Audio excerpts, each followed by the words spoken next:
Okay, கேட்குது இல்லையா? எல்லாருக்கும் முடிஞ்ச வரைக்கும் கொஞ்சம் முன்னாடி வந்துடுறீங்களா? இந்த செஷன் கொஞ்சம் இன்ட்ராக்டிவாக இருக்கும். எல்லாத்தையும் ஒரு நோட் புக்கும் பேனாவும் இருக்கும்னு நம்புகிறேன். ஸோ எவ்வளோ நேரமாக காலையிலேருந்து எழுதுறதை பற்றி பேசணும். இந்த செஷனில் நம்ம ஒரு கதை எழுதியே பார்த்துடலாம். எழுதி ட்ரை பண்ணி தான் நம்மளால் கற்றுக்க முடியும். ட்ரையே பண்ணாமல் கற்றுக்க முடியாது. இன்னொன்று கொஞ்சம் நடுப்புற எல்லாருமே ஓரளவு பேசி அந்த மாதிரி பண்ணுற மாதிரி தான் இருக்கும் இந்த செஷன். அதனால் முடிஞ்ச வரைக்கும் எல்லோரும் கொஞ்சம் முன்னிருக்கைகளுக்கு வந்துடுங்க. இங்கே எல்லா ரூமே ஃப்ரீயாக தான் இருக்குதுன்னு நினைக்கிறேன். ஓகே, நான் வயலட். நான் ஒரு மொழிபெயர்ப்பாளர், எழுத்தாளர். நான் வந்து பிரதம் புக்ஸ்ன்னு சொல்லிட்டு ஒரு பப்ளிகேஷனில் வந்து தமிழ் பதிப்பாசிரியராக இருக்கேன். நாங்கள் வந்து சிறார்களுக்கான படப்புத்தகங்கள் போடுறோம். ஸோ படப்புத்தகங்கள் வெறும் புத்தகங்கள் அப்படிங்கிறது இல்லாமல் படப்புத்தகங்கள் தான் எங்களுடைய எல்லா முழு கேட்லாகுமே. ஸோ அண்ட் வேர்ல்டு வைடுமே பார்த்தோம்னா நம்ம சில்ட்ரன்ஸ் லிட்ரேச்சர் அப்படின்னு பேசும்போது அதில் முதன்மையாக இருக்கிறது வந்து படப்புத்தகங்கள் தான். ஏன்னா குழந்தைகளுக்கு வந்து வெறுமனே எழுத்து மட்டும் இல்லாமல் படம் அப்படிங்கிறது வெறுமனே கவரில் மட்டும் இருக்க ஒரு விஷயமா இல்லாமல் படம் வழியாக கதை சொல்கிறதும் தான் உலகளாவிய அளவில் சில்ட்ரன்ஸ் லிட்ரேச்சர் அப்படிங்கிறது இருக்குது. ஸோ தமிழில் வந்து படப்புத்தகங்கள் அப்படிங்கிறது நமக்கு நிறைய இருந்தாலும் ஒரு அந்த அளவுக்கு நமக்கு ஒரு வைடாக படப்புத்தகங்கள் அப்படின்னு ஒரு மரபு நமக்கு வந்து கான்டெம்பரரியாக நம்மளோட மார்க்கெட்டில் இப்போ அந்த அளவுக்கு படப்புத்தகங்கள் இல்லை. ஏன்னு யோசிக்கணும் ஒரே விஷயம், இங்கே எத்தனை பேருக்கு வரைய தெரியும் அப்படின்னு நீங்களே கேட்டு பார்த்துக்கிட்டிங்கனாலே நமக்கு அந்த ஒரு தெரியும். ஸோ நமக்கு வந்து வெறுமனே எழுதுறது அப்படிங்கிறத தாண்டி வரைகிறது அப்படிங்கிறது இன்னும் நிறைய கற்றுக்க வேண்டிய ஒரு ஆர்ட் ஃபார்மாக இருக்குது. ஸோ நீங்கள் வரையணுன்னா நீங்கள் குறைஞ்சபட்சம் ஒரு ஆர்ட் ஸ்கூல்லையாவது போயிட்டு படிச்சுட்டு வந்திருக்கணும். அண்டு வரைகிறது அப்படிங்கிறப்ப நீங்கள் உங்களுக்கு ஒரு ஓவியருக்கான முறையான பேமெண்ட்டோ ஓவியருக்கான அவர் ஸ்பெண்ட் பண்ணுற டைமுக்கு நம்ம காம்பன்சேட் பண்ண வேண்டியிருக்கு. ஸோ அதுக்கு எல்லாத்துக்கும் இப்போ தமிழ் இங்கே இருக்க இந்த புக் மார்க்கெட் தயாராக இருக்கா இல்லையா அப்படிங்கிறதெல்லாம் ஒன்று. ஸோ இதெல்லாம் தாண்டி இந்த செஷனில் ஜென்ரலாக பிக்சர் புக்ஸ் அப்படிங்கிற இந்த ஒரு கான்செப்ட் எப்படி வேலை பார்க்குது, ஒரு சாதாரண புத்தகம்க்கும் ஒரு பிக்சர் புக்குக்கும் என்ன வித்தியாசம், ஒரு புக்கை நீங்கள் இப்போ ஒரு கதை எழுதுறீங்க, நீங்கள் குழந்தைகளுக்காக ஒரு கதை எழுதுறீங்கன்னா அதை வந்து ஒரு பிக்சர் புக்காக நீங்கள் மாற்றணுன்னா அது நீங்கள் ஒரு எழுத்தாளராக நீங்கள் என்ன யோசிக்கணும், இல்லை ஒரு பதிப்பாளராக என்ன யோசிக்கணும் அப்படிங்கிறத நம்ம யோசிச்சுக்கலாம். கேட்டதுக்கு யாரும் பதில் சொல்ல, இருந்தாலும் இங்கே யாரும் பெருசாக ஓவியர்கள் அப்படின்னு இல்லைன்னு நினைக்கிறேன். இங்கே இருக்க எல்லாருமே ஒன்று எழுதணும் அப்படிங்கிற நோக்கத்திலையோ இல்லை இந்த சில்ட்ரன்ஸ் லிட்ரேச்சர் எப்படி பப்ளிஷ் பண்ணுறது, ஒரு பப்ளிஷிங்கில் எப்படி என்னென்ன வேலைகள் பண்ணலாம் அப்படிங்கிறதுல அந்த ஐடியாவில் தான் வந்திருக்கீங்கன்னு நினைக்கிறேன். ஸோ அந்த ஐடியாவிலேருந்து நானும் என்னோடய செஷனை வச்சுருக்கேன். So next slide. முதல்ல ஒரு கதை படிச்சுட்டு அங்கேருந்து அடுத்ததுக்கு போகலாம். அந்த அடுத்த டேப் மாற்றுறீங்களா? இந்த வருஷம் பப்ளிஷ் பண்ண கதை ஒன்று. இதை ட்ரான்ஸ்லேட் பண்ணது, இது வந்து ஒரு இங்கிலீஷில் எழுதின கதை, தமிழில் ட்ரான்ஸ்லேட் பண்ணது முத்துக்குமாரி. முத்துக்குமாரி வந்து ஒரு தமிழக அரசு பள்ளி ஆசிரியை. தொடர்ந்து நீலம்லையும் இல்லை தமிழ் ஹிந்திலையும் சிறார் இலக்கியம் குறித்து நிறைய எழுதிட்டு இருக்காங்க. ஸோ சிறார் இலக்கியத்தில் உங்களுக்கு ஆர்வம் இருக்குது, தமிழில் நீங்கள் தொடர்ந்து வாசிக்கிறீங்கன்னா முத்துக்குமாரி எழுதுகிற விஷயங்களை தொடர்ந்து வாசிங்க. முத்துக்குமாரி வந்து ஒரு ரொம்ப இன்ட்ரெஸ்டிங்கான ஒரு தமிழ் எழுத்தாளர். ஸோ இந்த கதை பேர் வந்து பூனைக்குள் எலி. நெக்ஸ்ட் பூனை எலியை பார்த்தது, எலி பூனையை பார்த்தது, எலி ஓடியது. பூனை எலியை துரத்தியது, எலி அதைவிட வேகமாக ஓடியது. எலி ஒரு பாயின் கீழே ஒளிந்து கொண்டது. பூனை பாய் மீது குதித்தது. எலி தப்பித்து விட்டது. எலி ஒளிந்து கொண்டது. பூனை மேலே தேடியது, கீழே தேடியது. பூனை குப்பை தொட்டி உள்ளே பார்த்தது, வெளியே பார்த்தது. எலி வெளியே வரவில்லை. பூனை பாயில் தூங்கியது. எலி ஓடியது. பூனை வயிறு நிரம்பியது. எலி எங்கே? ஸோ இவ்வளோதான். ஒரு ரொம்ப சிம்பிளான ஒரு கதை. திரும்ப இந்த ப்ரெசன்டேஷன் போயிடலாம்.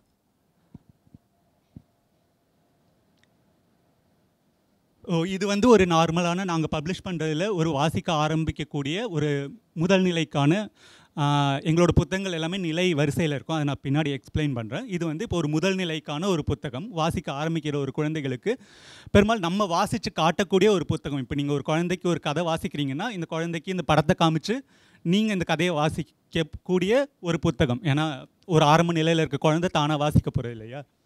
ஸோ அடுத்தடுத்து ஓகே, நம்ம இந்த செஷனில் வந்து நம்ம 2 ஆக்டிவிட்டி பண்ண போகிறோம். முதல் ஆக்டிவிட்டி வந்து எல்லோரும் நோட்டில் வந்து இந்த வரி இருக்கு இல்லையா, இந்த வரியை எவ்வளோ தூரம் பார்க்க முடியுது தெரில. முக்கால்வாசி எல்லா ஸ்லைடுமே ஆங்கிலத்தில் தான் இருக்கும். என்னால் முடிஞ்ச வரைக்கும் நான் தமிழ்லேயே சொல்கிறேன். இது நாங்கள் பப்ளிஷ் பண்ண ஒரு கதையோட முதல் வரி. இந்த கதையோட முதல் வரியை எல்லாருமே எழுதிங்க. ஒவ்வொரு நாள் காலையும் நூலகத்தின் கதவு திறக்கும் போது.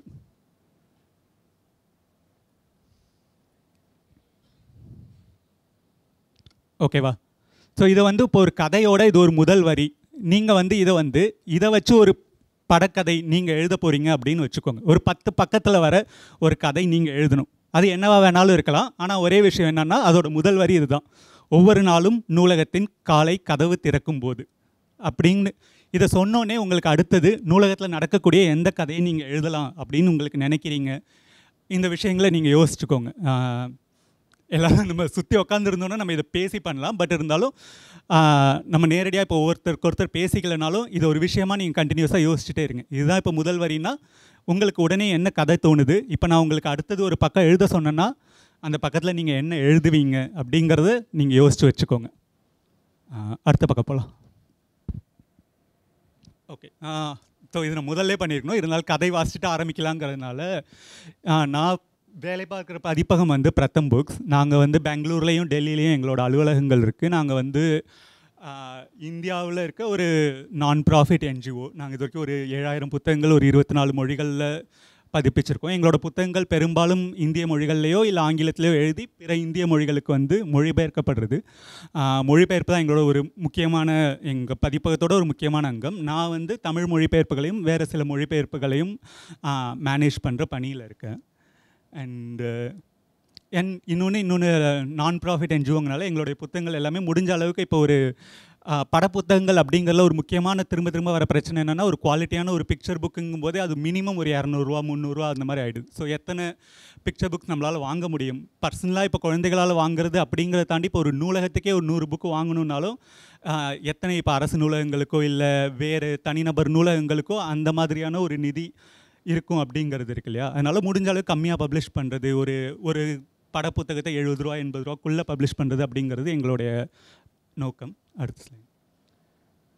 இன்னொன்று எங்களோட சைட் ஒன்று இருக்குது, ஸ்டோரி வீவர்னு, storyweaver.org.in. நாங்கள் பதிப்பிக்கிற எல்லா புத்தகங்களுமே இந்த தளத்தில் இலவசமாக படிச்சுக்கலாம், இல்லை டவுன்லோட் பண்ணிக்கலாம், இல்லை நீங்கள் மொழிபெயர்க்கலாம், இல்லை நீங்களே ஒரு கதை எழுதி பதிப்பிக்கிறதுனாலும் அதில் பதிப்பிக்கலாம். ஸோ இது எப்படி பதிப்பிக்கலாம் அப்படின்னு பேசும்போது திரும்ப ஸ்டோரி வீவர் பற்றி நான் திரும்ப கடைசியாக ஒரு வாட்டி பேசுகிறேன்.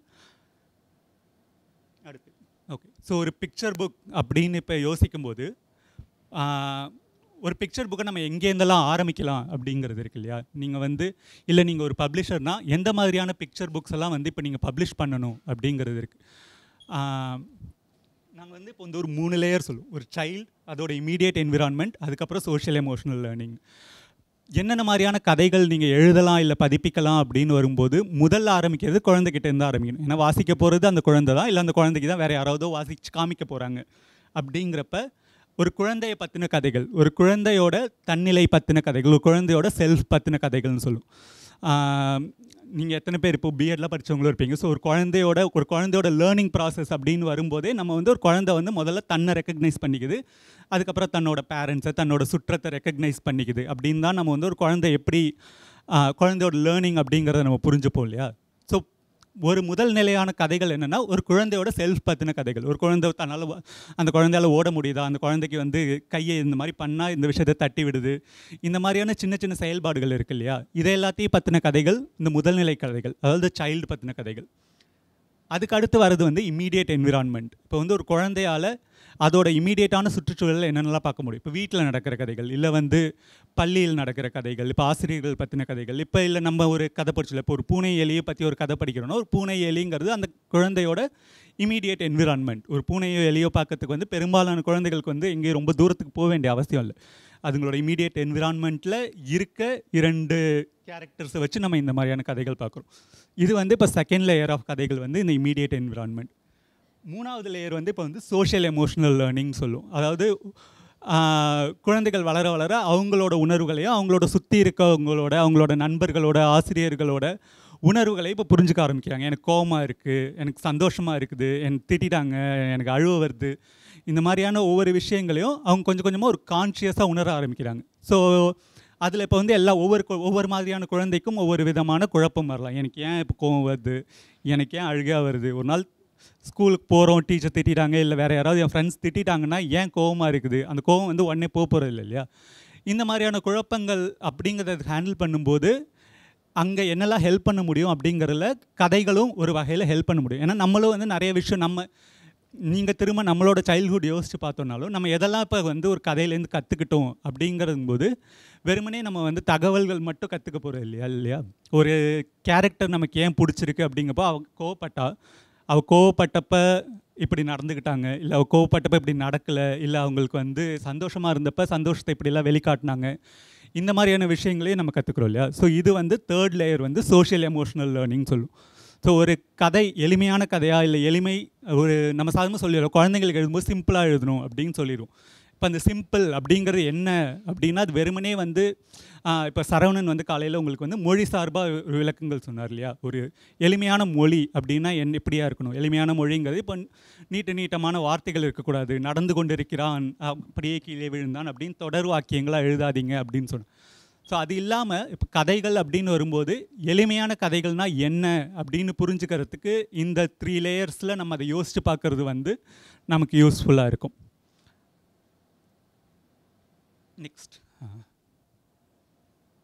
அண்ட் ஜென்ரலாக பிக்சர் புக் அப்படின்னு வரும்போது திரும்ப இப்போ நீங்கள் நம்ம காலையிலேருந்து மாற்றி இப்போ பிக்சர் குழந்தைகளுக்கான புத்தகங்கள் பற்றி பேசிகிட்டு இருந்தோம், இல்லை நீங்கள் காமிக்ஸ் பற்றி பேசிகிட்டு இருந்தீங்க.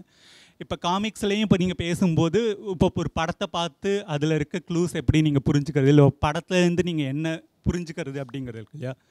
இதை படப்புத்தகங்கள் அப்படின்னு வரும்போது நாங்கள் வந்து இப்போ ஒரு விஷுவல் லிட்ரஸி அப்படின்னு சொல்கிறோம். ஸோ விஷுவல் லிட்ரஸி அப்படிங்கிறது என்னென்னா ஒரு குழந்தை வந்து ஒரு புத்தகத்தை பார்க்கும்போது வெறுமனே வந்து அந்த டெக்ஸ்ட்டில் என்ன இருக்கோ அதை மட்டும் பார்க்குறதில்ல, அது மட்டும் இல்லாமல் அந்த படங்களை வச்சு இப்போ சில விஷயங்கள் தெரிஞ்சுக்கிறாங்க இல்லையா. இப்போ நம்ம வந்து அந்த புத்தகம் படித்தோம், அந்த புத்தகத்தில் வந்து இப்போ நம்ம வந்து பூனை எலி அப்படிங்கிற 2 வார்த்தைகள் தான் இருக்குது. ஆனால் அந்த பூனைக்கு வந்து ஒரு உருவம் இருக்குது, அந்த பூனைங்கிறது ஒரு கருப்பு பூனையாக இருக்குது, அதெல்லாம் இருக்குது இல்லையா. ஸோ இந்த மாதிரியான விஷயங்கள் வந்து குழந்தைகள் வந்து படத்துலேருந்து தெரிஞ்சுக்கிறாங்க.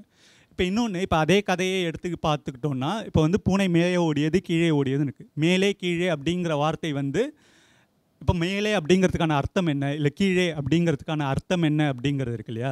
இப்போ அதை நீங்கள் படத்தோடு சேர்த்து பார்க்கும்போது படத்தில் மேலே கீழே அப்படின்னு ஒன்று இருக்குது. ஸோ மேலேங்கன்னா ஏதோ ஒரு பொருளுக்கு மேலே இருக்குது, இல்லை கீழேங்கிறது ஒரு பொருளுக்கு கீழே இருக்குது அப்படின்னு நம்ம அந்த ரிலேஷனலாக நம்ம புரிஞ்சுக்கலாம் அப்படிங்கிறது இந்த மாதிரியான விஷயங்களை நம்ம படங்கள்லேருந்து புரிஞ்சுக்கிறோம். அண்ட் படப்புத்தகங்கள்னு வரும்போது டெக்ஸ்ட் இமேஜ் ரெண்டுமே வந்து சரிசமமாக இருக்கணும். ஸோ நீங்கள் இப்போ ஒரு கதை எழுதுறீங்க, இல்லை நீங்கள் ஒரு கதையை வந்து யாரோ உங்களுக்கு ஒரு கதை கொடுத்துருக்காங்க, நீங்கள் ஒரு ஒரு குழந்தைகள் பதிப்பகத்தில் வேலை பார்க்குறீங்க, நீங்கள் அதை வந்து இப்போ ஒரு படப்புத்தகமாக ஆக்கணும்னா நீங்கள் யோசிக்க வேண்டிய விஷயங்கள் அப்படின்னு வரும்போது என்னென்னா இதில் எதெல்லாம் ஒரு படம் சொல்லிட முடியும், இல்லை இதில் எதெல்லாம் வந்து ஒரு இமேஜ் டெக்ஸ்ட்டாக தான் நம்ம சொல்ல முடியும் அப்படிங்கிறது இருக்கு இல்லையா. எந்த ஒரு பக்கத்துலையுமே ஒரு இமேஜில் சொல்கிற அதே விஷயத்தை திரும்ப நீங்கள் வந்து படத்துலையும் திரும்ப நீங்கள் வந்து டெக்ஸ்ட்லேயும் சொல்லணுங்கிற அவசியம் இல்லை. இப்போ ஒரு படத்தில் வந்து ஒரு குழந்தை இருக்குது, அந்த குழந்தை ஸ்கூலுக்கு போயிட்டு இருக்குதுன்னா நீங்கள் அன்னைக்கு பள்ளியில் என்ன நடந்துச்சு அப்படிங்கிறதுலேருந்து நீங்கள் டெக்ஸ்ட்டில் எழுத ஆரம்பிக்கலாம். அது வந்து இப்போ பள்ளி வந்து எவ்வளோ பெரிதாக இருந்தது அந்த மாதிரியான. இப்போ வந்து காலைல சரவணன் வந்து அவர் அந்த ஒரு யானை கதையை சொல்லி அந்த விவரணைகள் உங்களுக்கு எப்படி வந்து இமேஜாக உங்கள் மனசுக்குள்ளே உருவாச்சு அப்படிங்கிறத வச்சு சொன்னார். படப்புத்தகங்கள் என்னென்னா நீங்கள் அதில் எந்த அளவுக்கான அந்த விவரணைகளை நீங்கள் படங்கள் மூலமே சொல்லிட முடியும். அப்போ அந்த அளவுக்கு நீங்கள் விவரணைகளை படங்கள் மூலமே சொல்லிட முடியும்னா, உதாரணத்துக்கு இப்போ சரவணன் சொன்ன எக்ஸாம்பிளே எடுத்துக்கிட்டோன்னா ஒரு யானை வந்து ஒரு பிஸியான மார்க்கெட்டில் போகுதுன்னா யானை அப்படிங்கிறத நீங்கள் படத்தில் சொல்லிட முடியும். மார்க்கெட் பிஸியாக இருக்குது அப்படிங்கிறத நீங்கள் படத்தில் சொல்லிட முடியும். யானை மேலே யார் உட்காந்துருக்கா அப்படிங்கிறத நீங்கள் படத்தில் சொல்லிட முடியும். ஸோ நீங்கள் அப்போ அது இல்லாமல் நீங்கள் அடுத்த லேயர் என்ன சொல்ல விரும்புகிறீங்க அந்த கதையில் அந்த இடத்துல அப்படிங்கிறது தான் வந்து அந்த டெக்ஸ்ட்டுக்கும் இமேஜுக்குமான அந்த ரிலேஷன்ஷிப்பாக இருக்குது. ஸோ இன்னும் நம்ம நிறைய பேர் நம்மளுடைய வெவ்வேறு தமிழ் சூழல்கள்லேருந்து வளர்ந்து வரும்போது நமக்கு வந்து உங்களுக்கு நீங்கள் வளர்க்கும்போது எந்த அளவுக்கு உங்களுக்கு படப்புத்தகங்கள் உங்களுக்கு அவைலபிளாக இருந்துச்சுன்னு எனக்கு தெரியாது. ஏன்னா எனக்கு வந்து நான் இப்போ சிறுவர் மணியோ சிறுவர் மலரோ படித்து வளர்ந்துருக்கேன் அப்படிங்கும்போது அதில் காமிக்ஸ்கள் அந்த மாதிரி இருந்துச்சு. ஆனால் இப்போ ஒரு முழுமையான ஒரு ஃபுல்லி டெவலப் படப்புத்தகங்கள் நமக்கு எந்த அளவுக்கு அவைலபிளாக இருக்குது அப்படிங்கிறது ஒன்று. ஸோ அப்போ நம்ம படிக்கும்போது நம்ம டெக்ஸ்ட்டை வந்து கொஞ்சம் அதிகமாக படிப்போம், நம்ம டெக்ஸ்ட்டுக்கு வந்து கொஞ்சம் நிறைய இடம் கொடுப்போம், நம்ம டெக்ஸ்ட்டு தான் நம்ம மைண்டில் வந்து சென்டராக இருக்கும். அது இல்லாமல் டெக்ஸ்ட்டுக்கு சமமாக படங்களையும் எப்படி வாசிக்கிறது, ஒரு கதை சொல்லப்படும் போது அது படத்துலையும் சொல்லப்படுது அப்படிங்கும்போது அதை எப்படி படம் மூலமாகவும் புரிஞ்சுக்கிறது அப்படிங்கிறது ரொம்ப முக்கியமான விஷயம் படப்புத்தகங்கள் அப்படின்னு வரும்போது.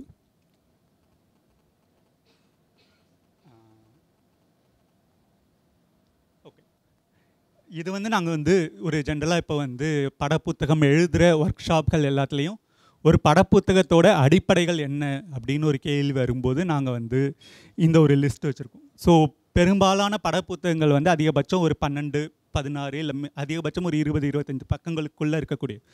ஸோ அப்போ அதுக்கான கதையும் அந்த மாதிரி வந்து இப்போ வந்து ஷார்ட் நரேட்டிவ்ஸாக இருக்கணும். ஒரு கதை வந்து திரும்ப கிளை கதைகளாக பிரிஞ்சு போயிட்டே இருக்குன்னா, உதாரணத்துக்கு இப்போ நம்ம ஒரு யானையில் ஒரு பொண்ணு, ஒரு யானையும் ஒரு பொண்ணும்னா, அந்த யானையும் அந்த பொண்ணும் இல்லாமல் இன்னொரு 4 கேரக்டர் வருது. அவங்க ஒரு மார்க்கெட்டில் ஒரு கடைக்கு போகிறாங்க, அந்த கடையில் இன்னொரு கதை நடக்குது அப்படின்னு நம்ம அதை விவரிச்சுக்கிட்டே போனோன்னா அப்போ அந்த கதையை ஃபாலோ பண்ணுறது அப்படிங்கிறது கஷ்டமாகும். ஸோ வந்து ஷார்ட் நரேட்டிவ்ஸ் பிக்சர் புக்ஸுக்கு ரொம்ப முக்கியம். ஸோ அதே விஷயம் தான் திரும்ப நம்ம வந்து ஈஸியாக ஃபாலோ பண்ணுற ஸ்டோரி லைனாக இருக்கணும். ஒரு ஸ்டோரி லைன் ஒரு ஆரம்பிக்குதுன்னா அது எங்கே ஆரம்பிக்குது, எங்கே முடியுது அப்படிங்கிறது நமக்கு ஒரு அவேர்னஸ் இருக்குது, நல்லது. இன்னொன்று பிக்சர் புக்ஸில் ஒரு முக்கியமாக குழந்தைகள் இலக்கியம் அப்படின்னு வரும்போதே முக்கியமான ஒரு விஷயம் என்னென்னா, பெரும்பாலும் நம்ம ஒர்க் பண்ணுறது எப்படின்னா, நம்ம ஒரு தீம், இதை ஒரு விஷயத்தை நம்ம எழுதுகிறோம் அப்படின்னு முடிவு பண்ணிவிட்டு அதுக்கப்புறம் அங்கேருந்து நம்ம கதை எழுத ஆரம்பிக்கிறோம் இல்லையா. நீங்கள் இதே வந்து ஒரு பெரியவர்களுக்கான ஒரு கதையோ இல்லை கவிதையோ எழுத ஆரம்பிக்கிறீங்கன்னா உங்களுக்கு வேறு ஏதோ ஒரு தொடக்கம் இருக்கும். நான் வந்து இப்போ நான் ஒரு லைப்ரரிக்கு போகிறேன் அப்படிங்கிற ஒரு சொல்ல ஆரம்பித்தே நீங்கள் வந்து ஒரு கதையை எழுதி முடிக்கலாம். அது வந்து ஆனால் இப்போ நீங்கள் ஒரு குழந்தைகளுக்கும் போது நீங்கள் வெறுமனே ஒரு லைப்ரரி அப்படிங்கிற ஒரு விஷயத்துலேருந்து ஆரம்பிக்கிறீங்க, இல்லைன்னா வந்து அந்த கதையில் நீங்கள் ஏதோ ஒரு விஷயத்த சொல்ல முயற்சி பண்ணுறீங்க. ஒரு நூலகம் அப்படிங்கிற ஒரு கான்செப்டை நீங்கள் அந்த குழந்தைக்கு ஃபெமிலியரைஸ் பண்ண ட்ரை பண்ணுறீங்க இல்லையா. ஸோ அப்போ அந்த கான்செப்டை ஃபெமிலியரைஸ் பண்ணுது அப்படிங்கும்போது அதுக்கு அந்த ஸ்டோரி லைன் வந்து ஈஸியாக ஃபாலோ பண்ணுற மாதிரி இருக்கணும். சின்ன வரிகள் அதுக்கப்புறம் environment and positioning and relatable and context. So எல்லா கதைகளுமே வந்து ஏதாவது ஒரு சூழலில் நடக்குது இல்லையா. நம்ம வந்து பெரும்பாலான கதைகள் இப்போ வந்து இந்த எலிப்பூனை கதை மாதிரியான ஒரு கதையை எடுத்துக்கிட்டாலும் அது வந்து ஒரு ரொம்ப யூனிவர்சலான கதை. அது வந்து இப்போ தமிழ்நாட்டில் தான் இருக்கணும், இல்லை கர்நாடகாவில் தான் இருக்கணும், அந்த மாதிரி இல்லை. ஆனால் அந்த கதைக்கும் வந்து இப்போ கதை அப்படின்னு ஒன்று இருக்குது, அது வீடு அப்படின்னு ஒன்று இருக்குது. இப்போ அந்த எலி எங்கெங்கே ஒளிஞ்சிக்குது அப்படிங்கிறது ஒன்று இருக்குது. அதில் வந்து ஒரு பாய் அப்படின்னு ஒரு பாய் இருக்குன்னா அது என்ன மாதிரியான பாய் அப்படின்னு நமக்கு இருக்குது. அதில் ஒரு சாக்ஸுக்குள்ளே ஒளிஞ்சிக்குது. அதில் ஒரு குப்பை தொட்டி காமிக்கப்படுதுன்னா அந்த மாதிரியான ஒரு குப்பை தொட்டி எந்த மாதிரியான வீடுகளில் இருக்கும் அப்படிங்கிற அளவுக்கான நமக்கு ஒரு இமேஜ் வந்து இம்மீடியட்டாக பிக்சர் புக்ஸ்லேருந்து ஃபார்ம் ஆகிடும். ஸோ பிக்சர் புக்ஸில் வந்து ரொம்ப எளிமையாக வந்து இந்த ஒரு கான்டெக்ஸ்ட் வந்து ரொம்ப எளிமையாக ஃபார்ம் ஆகிடும். அப்படிங்கிறப்ப அதை வந்து நமக்கு அன்கான்ஷியஸாக இல்லாமல் நம்ம முடிஞ்ச வரைக்கும் கான்ஷியஸாக அந்த கான்டெக்ஸ்ட்டை க்ரியேட் பண்ணோன்னா அது வந்து பெட்டராக இருக்கும். அண்ட் வந்து ஸ்ட்ராங்கான கேரக்டர்ஸ். அண்ட் ஏன்னா பிக்சர் புக்ஸில் இல்லை குழந்தைகளுக்கான இலக்கியத்தில் ரொம்ப முக்கியமான ஒரு விஷயம் என்னென்னா, கேரக்டர் எந்த அளவுக்கு ஸ்ட்ராங்காக இருக்கோ அந்த அளவுக்கு கதையை ஃபாலோ பண்ணுறது வந்து அந்த குழந்தைகளுக்கு ஈஸியாக இருக்கும். ஏன்னா குழந்தைகள் முதல்ல இமீடியட்டாக ரிலேட் பண்ணிக்கிற விஷயம் வந்து அந்த கேரக்டர் தான். அந்த மையத்தில் இருக்க கேரக்டரோடு எந்த அளவுக்கு அவங்க ரிலேட் பண்ணிக்கிறாங்களோ அந்த அளவுக்கு அவங்களால ஃபாலோ பண்ண முடியும். வெறுமனே சூழலோ இல்லை விவரணைகளோ அது எல்லாத்தையும் தாண்டி அந்த கேரக்டர் எந்த அளவுக்கு ஸ்ட்ராங்காக இருக்கோ அந்த அளவுக்கு கதையும் அவங்களுக்கு மனசில் பதியக்கூடிய விஷயமா இருக்கும். ஓகே, நெக்ஸ்ட் பேஜ் போகலாம். முன்னாடி ஒரு பேஜ் முன்னாடி. நெக்ஸ்ட். ஓகே, இது வந்து நான் ஒரு உதாரணத்துக்கு, இது வந்து ஒரு 6 வயசு பையன் எழுதின ஒரு கவிதை.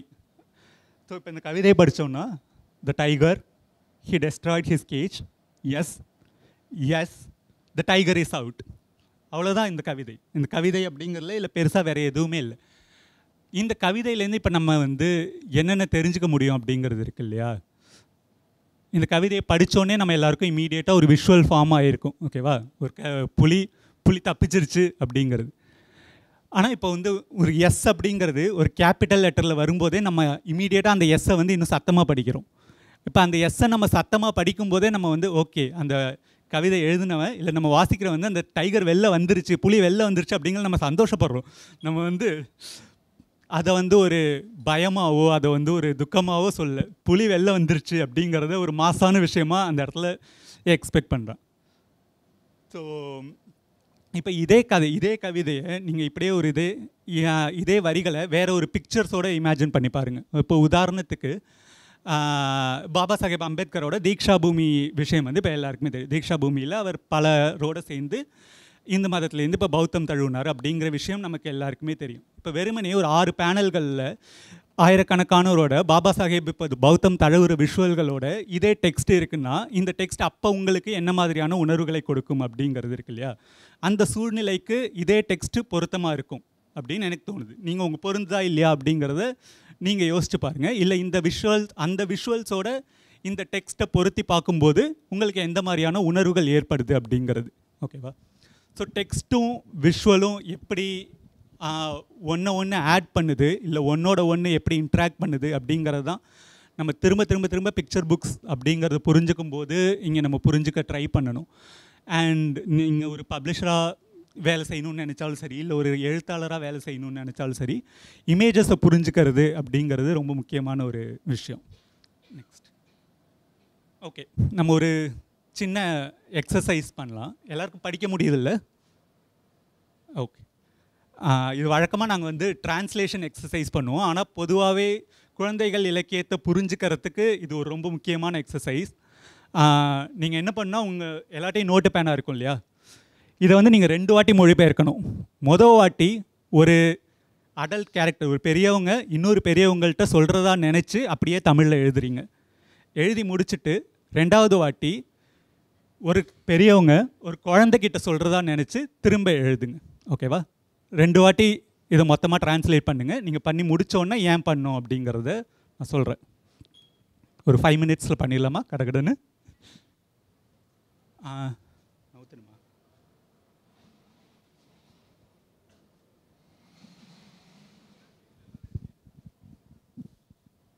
எல்லாராலையும் படிக்க முடியுது இல்லையா? பின்னாடி இல்லாமல் ஒன்றும் பிரச்சனை இல்லைல்ல?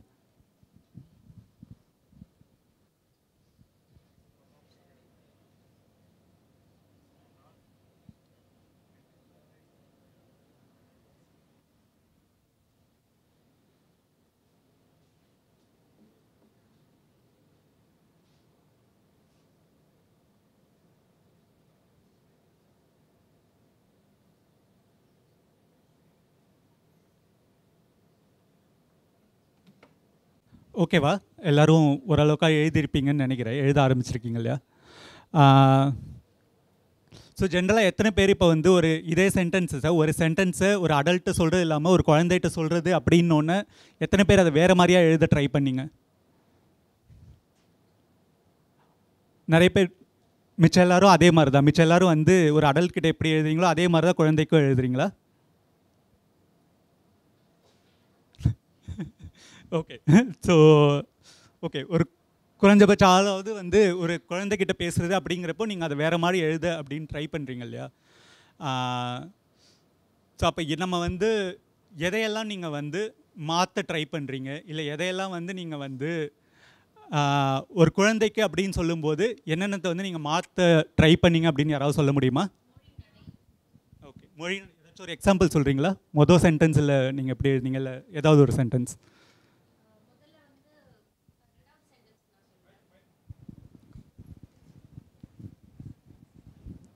ரெண்டாவது சென்டென்ஸ்க்கு நான் சொல்கிறேன்.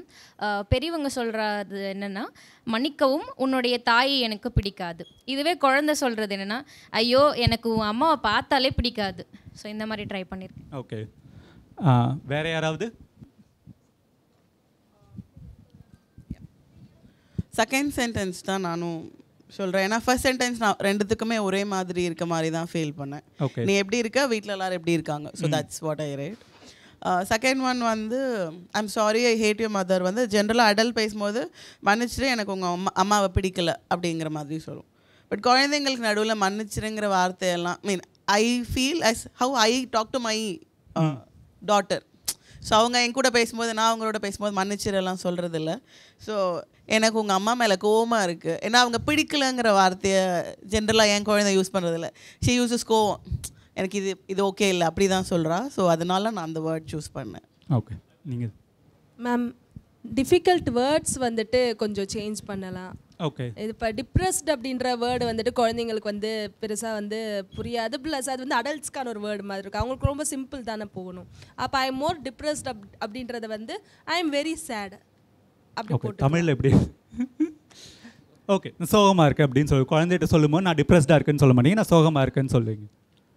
மேம் நான் வந்துட்டு என்ன பண்ணேன்னா ஒரு டோன் ஆஃப் டெலிவரியை தான் நான் வந்துட்டு சேஞ்ச் பண்ணேன்.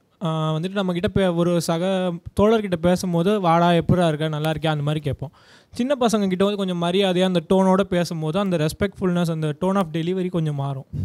ஓகே, சின்ன குழந்தைகிட்ட இப்போ நீ வந்து எப்படி இருக்கேன்னு கேட்க மாட்டீங்க, இல்லை எப்படி இருக்கீங்க, என்னப்பா தம்பி எப்படி இருக்க, உங்கள் வீட்டில் எல்லாம் நல்லா இருக்காங்களா அந்த மாதிரி. மேம் நான் வந்து ஃபஸ்ட்டு 3 சென்டென்ஸில் வந்து டோன் மாற்றிருக்கேன் லைட்டாக தான். ஓகே. ஆனால் 4th சென்டென்ஸில் வந்து டிரான்ஸ் உமன் அப்படின்னு ஒரு வேர்டு இருக்குது மேம். அது வந்து அடல்ட்டுக்கு புரியும், திருநங்கை அப்படின்னு போட்டால் புரியுங்க மேம். ஆனால் குழந்தைக்கு புரிய வைக்கிறதுக்கு தெரியாமல் அவங்க பிறந்தப்போ ஒரு ஆண் தான், ஆனால் அவங்களுக்கு வந்து பொண்ணாக இருக்க விருப்பப்படுறாங்க, அதனால் அவங்க பொண்ணு அப்படின்ற மாதிரி வேர்ட்ஸில் கொஞ்சம் சின்ன இருக்கு மேம். ஓகே ஓகே சொல்லுங்கள். ஃபர்ஸ்ட் சென்டென்ஸில் வந்து ஹவுஸ் எவ்ரி ஒன் அட் ஹோம்னு இருக்குது. இப்போ அது நார்மலாக பேசுகிறப்போ அந்த வீட்டில் எல்லோரும் எப்படி இருக்காங்க அப்படின்றது நம்ம யூஸ் பண்ணுறது. ஆனால் இதுவே ஒரு பாப்பா கிட்ட வீட்டில் எல்லோரும் நல்லா இருக்காங்களா அப்படின்ட்டு அந்த வேர்டு வந்து சேஞ்ச். ஓகே, வேறு யாராவது?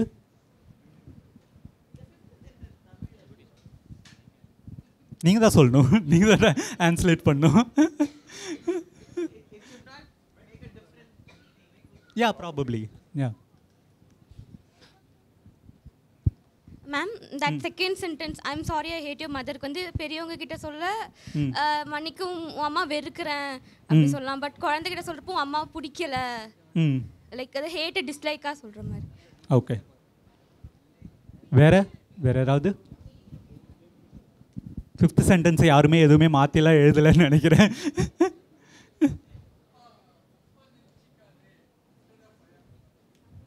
Okay okay okay. இதில் சொல்ல வேண்டிய விஷயம் என்னென்னா, யாருமே வந்து என்கிட்ட நிறுத்தி குழந்தைனா எத்தனை வயசு குழந்தைனா யார், ஆண் குழந்தையா பெண் குழந்தையா அந்த மாதிரி எந்த கேள்விகளும் யாருக்குமே வரல இல்லையா.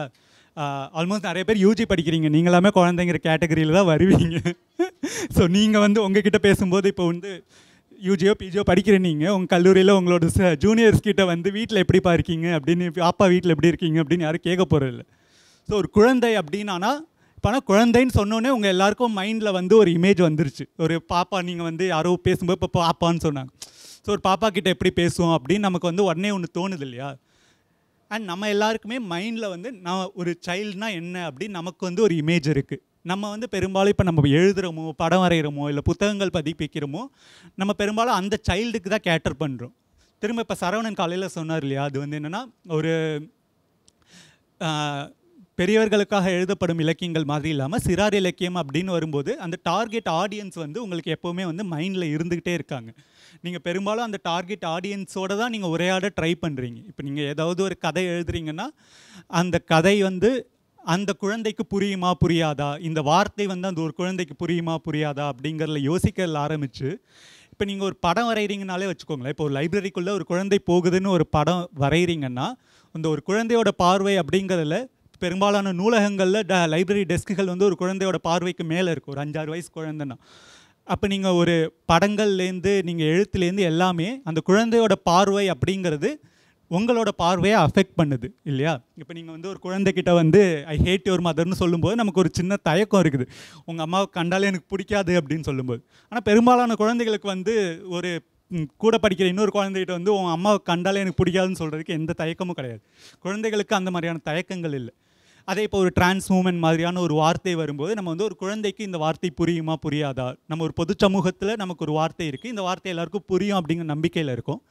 பட் அந்த வார்த்தை ஒரு குழந்தைக்கு புரியுமா புரியாதா அப்படிங்கிற நமக்கு ஒரு தயக்கம் இருக்குது. இல்லை அதே தான் இப்போ ஒரு டிப்ரெஸ்ட் மாதிரியான ஒரு வார்த்தைனாலும் ஒரு இன்னொரு அடல்ட் கிட்ட வந்துட்டு நான் டிப்ரெஸ்டாக இருக்கேன் அப்படின்னு சொல்கிறதும், இல்லை வந்து நான் மனச்சோர்வோடு இருக்கிறேன் அப்படின்னு தமிழில் சொல்கிறதுக்கும், அந்த மாதிரியான விஷயங்களை அதே நேரத்தில் ஒரு குழந்தைகிட்ட சொல்லும்போது நான் சோகமாக இருக்கேன், இல்லை எனக்கு வந்து இன்றைக்கி நான் இன்னொரு இடத்துல வேறு சில இடங்களில் இந்த எக்ஸசைஸ் பண்ணும்போது அங்கே பண்ணவங்க வந்து எனக்கு இன்றைக்கி நாளே சரியில்லை அப்படின்னு சொல்லி. ஸோ நமக்கு இயல்பாகவே குழந்தைகள்கிட்ட பேசும்போது நமக்கு ஒரு சென்சார்ஷிப் உருவாகுது, நம்ம குழந்தைகள்கிட்ட இப்படி தான் பேசுவோம் அப்படின்னு. ஸோ இந்த சைல்டு இமேஜ் அப்படிங்கிறது நெக்ஸ்ட் லைன். ஓகே, இது ஒரு அகாடமிக் பேப்பர்லேருந்து இருக்குது, இந்த முழுசாக நீங்கள் படிச்சுக்கணும் இல்லை. பட் பேசிக் மேட்டர் என்னென்னா இந்த சைல்டு இமேஜ் அப்படிங்கிற ஒரு விஷயம் நம்ம எல்லாருக்குள்ளேயுமே மனசில் இருக்குது. அது வந்து நம்ம சின்ன வயசில் நம்ம எப்படி இருந்தோம், நம்மளோட அனுபவங்கள்லையாக இருக்கலாம், இல்லை நம்ம வீட்டில் இருக்க குழந்தைகள், நம்ம சுற்றி இருக்க குழந்தைகள், நமக்கு தெரிஞ்ச குழந்தைகள் அப்படிங்கிற அனுபவங்கள்லையா இருக்கலாம். ஆனால் நீங்கள் இப்போ ஒரு பதிப்பகமோ இல்லை நீங்கள் ஒரு புத்தகமோ எழுதுறீங்கன்னா நீங்கள் உங்களுக்கு தெரிஞ்ச குழந்தைகளுக்கு மட்டுமே எழுத போகிறதில்ல இல்லையா. ரொம்ப ஒரு வைடான ஆடியன்ஸுக்கு, வெவ்வேறு சமூக பொருளாதார பின்னணிகள்லேருந்து வரக்கூடிய குழந்தைகளுக்கு நீங்கள் கதை எழுத போகிறீங்க, இல்லை கதை பப்ளிஷ் பண்ண போகிறீங்கன்னா அந்த ஆடியன்ஸை நீங்கள் எப்படி மைண்டில் வச்சுப்பீங்க, அந்த ஆடியன்ஸை மைண்டில் வச்சுக்கிறது நீங்கள் எழுதுறதையோ இல்லை பதிப்பிக்கிறதையோ எப்படி அஃபெக்ட் பண்ணும் அப்படிங்கிறத நீங்கள் யோசிங்க. அது நம்ம ஒவ்வொருத்தரோடைய அரசியல் தன்னிலையை நம்ம வளர்த்துக்கிறது மூலமாக நம்ம ஒரு அண்டர்ஸ்டாண்டிங்க்கு வருவோம். ஆனால் முக்கியமான விஷயம் நம்ம என்னவாக இருக்கோம், நம்ம குழந்தைன்னு சொன்னோன்னே நமக்கு என்ன மனசில் தோணுது அப்படிங்கிறத நீங்கள் ஒரு கான்ஷியஸாக புரிஞ்சுக்க ட்ரை பண்ணுங்கள். ஸோ இது ஒன்று. திரும்ப காலையில் வந்து இதே தான், ஒரு குழந்தை அப்படின்னு சொன்னோன்னே யாருமே வந்து குழந்தை எத்தனை வயசு குழந்தை, இல்லை அந்த குழந்தைக்குனா என்ன மாதிரியான குழந்தை அப்படிங்கிறதில்ல. ஸோ இது வந்து நாங்கள் பிரதம் புக்ஸில் நாங்கள் ஃபாலோ பண்ணுறது என்னென்னா, நாங்கள் எங்களுடைய புத்தகங்களை வந்து வயது வாரியாக பிரிக்கிறது கிடையாது. அதுக்கு ஒரு முக்கியமான காரணம் என்னென்னா, ஒரே வகுப்பில் இருக்கக்கூடிய எல்லா குழந்தைகளோட வாசிப்பு நிலையும் பெரும்பாலான சமயங்களில் ஒன்றா இருக்கிறது கிடையாது. ஒவ்வொரு குழந்தையோட கற்றலும் வந்து ஒவ்வொரு வகையான நிலையில் போயிட்டே இருக்கும். ஒரு குழந்தையால் வந்து 2வது 3வது படிக்கும்போதே ஒரு 5வது 6வது புத்தகத்தில் இருக்க நான் டீட்டெயிலில் படிச்சிட முடியும், சிறுகதைகளை வாசிக்க முடியும். அதே சில குழந்தைகளால் 6வது 7வது படிக்கும்போதோ இல்லை 10வது படிக்கும்போதோ கூட அவங்களுடைய வாசிப்பு வெவ்வேறு நிலைகளில் இருக்கும். அதனால் நாங்கள் எங்களோட கதைகளை வந்து அண்ட் இன்னொன்று, ஒரு குழந்தைக்கு வந்து இப்போ என்னென்னா, இந்த வயசுக்கான புத்தகம் இது அப்படின்னு சொல்லும்போது என்ன பிரச்சனை ஆகுன்னா, ஒரு 6 வயசு குழந்தையால் 6 வயசுக்குள்ள புத்தகத்தை தன்னால் படிக்க முடியலைன்னா அவளுக்கு வந்து அந்த இடத்துல வந்து ஒரு தாழ்வு மனப்பான்மை வரும், அந்த இடத்துல ஒரு ஆங்ஸைட்டி வரும். என் கூட 6 வயசில் இந்த புத்தகத்தை படித்தாகணும், அதை என்னால் படிக்க முடியலன்னு. அண்ட் இன்னொன்று, நம்மளோட பெற்றோர்களோ நம்மளோட ஆசிரியர்களோ எல்லாருமே வந்து திரும்ப ஒரு 6 வயசில் நீ இந்த புத்தகத்தை படிக்கணும்னா அவனால் படிக்க முடியல அப்படிங்கிறது அந்த இடத்துல ஒரு பிரச்சனை ஆகும். அப்படிங்கும்போது நாங்கள் வந்து இதை வந்து ரீடிங் லெவல்ஸ் அப்படின்னு படிச்சுக்கோம். ஸோ வந்து இது வந்து இந்த பிரச்சனையை முழுசாக சால்வ் பண்ணிடும். ஏன்னா இது வந்து ஒரு அளவில் இது வந்து ஒரு சமூக பிரச்சனை அப்படிங்கிறதும். பட் நம்மளால் முடிஞ்சது என்னென்னா, ஒரு நான் ஜட்மெண்டலாக இது வந்து ஒவ்வொரு புத்தகத்தையும் இதில் டெவலப் பண்ணுது. அதுலேயுமே கூட இப்போ 4 நிலைகளாக பிரிச்சிருக்கோம். இந்த நிலை, இந்த புத்தகம் இந்த நிலைக்கு அப்படின்னாலும் இப்போ நாங்கள் ஒவ்வொரு புத்தகத்துக்கும் ஒரு கலர் கோடிங் இருக்கும். ஸோ எங்களோட நிலை வந்து இப்போ நிலை 2னா இந்த மாதிரி இருக்கும். இல்லை ஒவ்வொரு பதிப்பகமும் இதை வந்து ஒவ்வொரு மாதிரி ஹேண்டில் பண்ணுவாங்க. சிலர் வந்து இப்போ adults, young adults, children, toddlers அந்த மாதிரி பிரிப்பாங்க. நாங்கள் இந்த நிலை வண்ணக்கோடு வச்சு பிரிக்கிறோம். இப்போ அதுலேயும் என்னென்னா, நாங்கள் வந்து ஒரு கடைசி 2 வருஷமாக பண்ணது இந்த ஹைலோ புக்ஸ் அப்படின்னு ஒன்று கொண்டு வந்தோம்.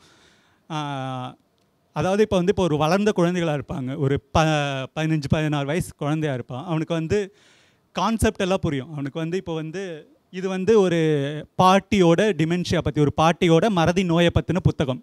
ஸோ ஒரு பாட்டிக்கு ஒரு மறதி நோய் இருக்கும்போது ஒரு குழந்தை அதை எப்படி ஹேண்டில் பண்ணுறது அப்படிங்கிறத ஒரு 14-15 வயசு பிள்ளைங்களால் புரிஞ்சுக்க முடியும். ஆனால் இப்போ அதே குழந்தையால் வந்து தொடர்ந்து நீளமான சென்டென்ஸ்களையோ இல்லை நீளமான சொற்றொடர்களை வாசிக்க முடியல அப்படிங்கும்போது என்ன பண்ணுறது அப்படிங்கிறது.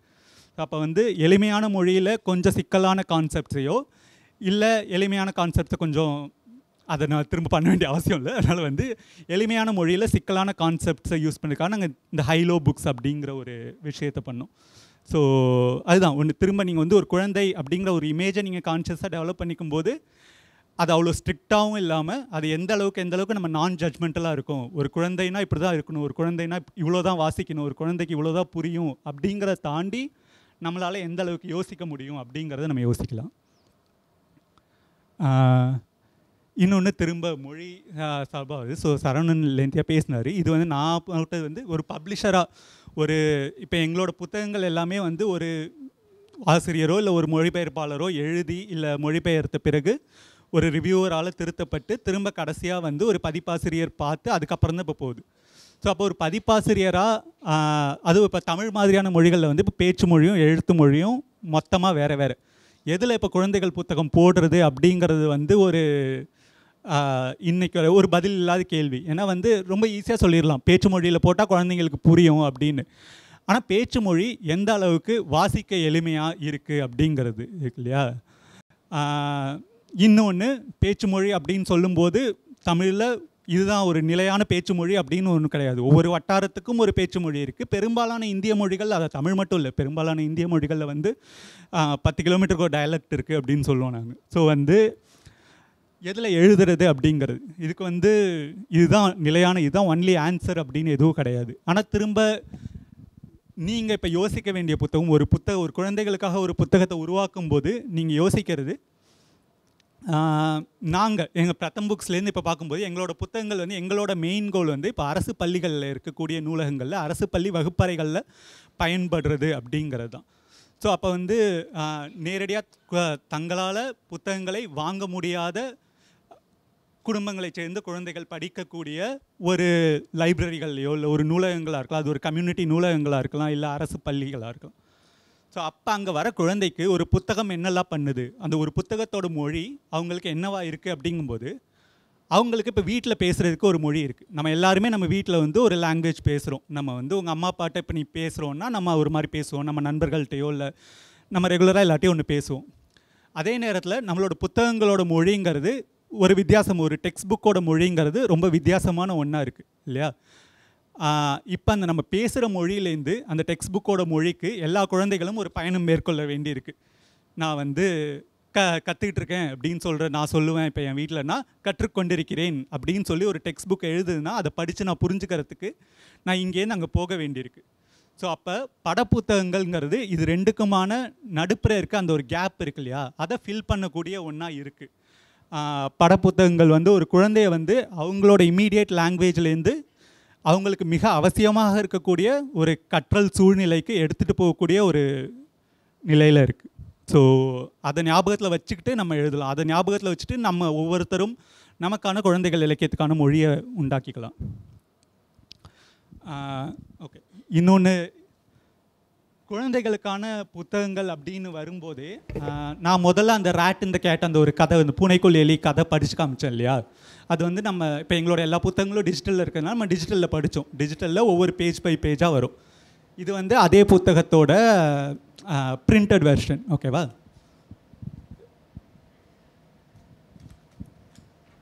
ஸோ இதில் ரேட் இந்த கேட்லேருந்து இந்த ஃபஸ்ட் பேஜில் வந்து அந்த வந்து பூனை எலியை பார்த்தது அப்படிங்கிறதுக்கப்புறம் இந்த ஃப்ளாப்பை திறந்தோன்னா எலியும் பூனையை பார்த்தது இந்த வரி இருக்கும். அடுத்த பக்கம் வந்து ஒரு நார்மலாக இருக்கு, இப்போ எலி ஓடியது அப்படின்னு.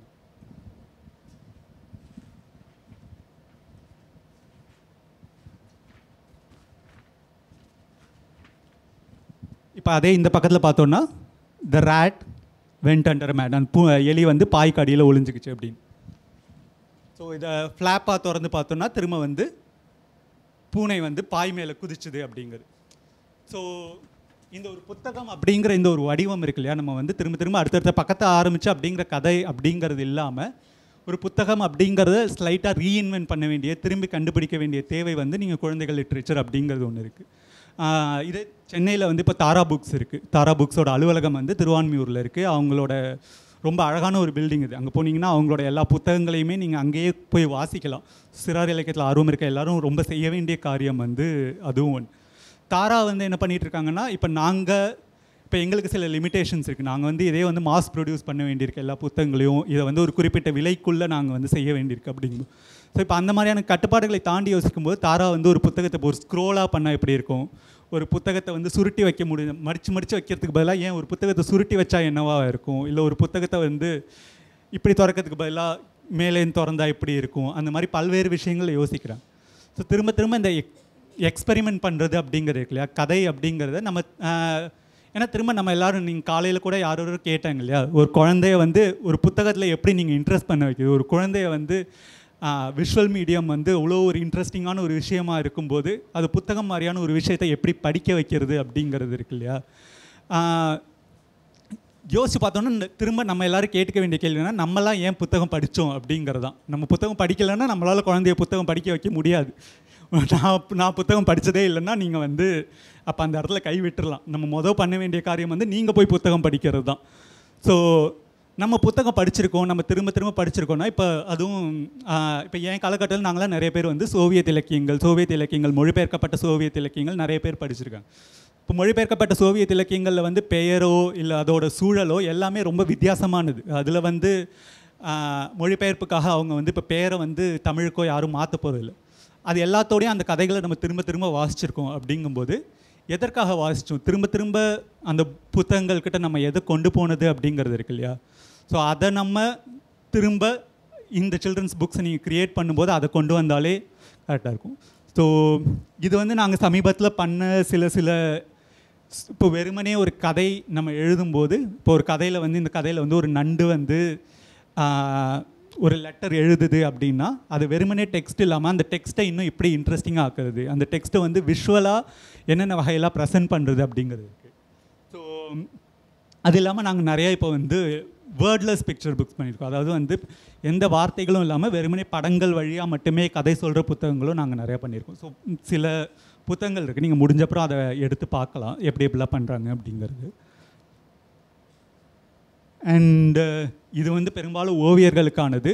அண்ட் எழுத்தாளர்களாவோ இல்லை பதிப்பாளர்களோ நீங்களும் தெரிஞ்சுக்கலாம் அப்படின்னா ஸ்டார்டிங் பாயிண்ட் பெரும்பாலும் இதுவாக தான் இருக்கும். ஒரு கேரக்டர் எக்ஸ்ப்ளோர் பண்ணுறது, ஒரு கேரக்டர் இருக்குன்னா அந்த கேரக்டர் எப்படி இருக்கும், அதோட உருவம் என்ன, அதோட வயது என்ன அப்படிங்கிறது. ஸோ இப்போ ஒரு எழுத்தாளராக பதிப்பாளராகவும் நீங்கள் இதே தான் யோசிக்கலாம். நீங்கள் ஒரு கதை எழுத போகிறீங்கன்னா, இப்போ ஒரு நூலகத்துக்கு போகிற கதைன்னா நம்ம ஆரம்பத்தில் சொன்னோம் இல்லையா, நீங்கள் வந்து ஒரு நாள் காலையில் நூலகம் திறந்ததும் அப்படின்னு.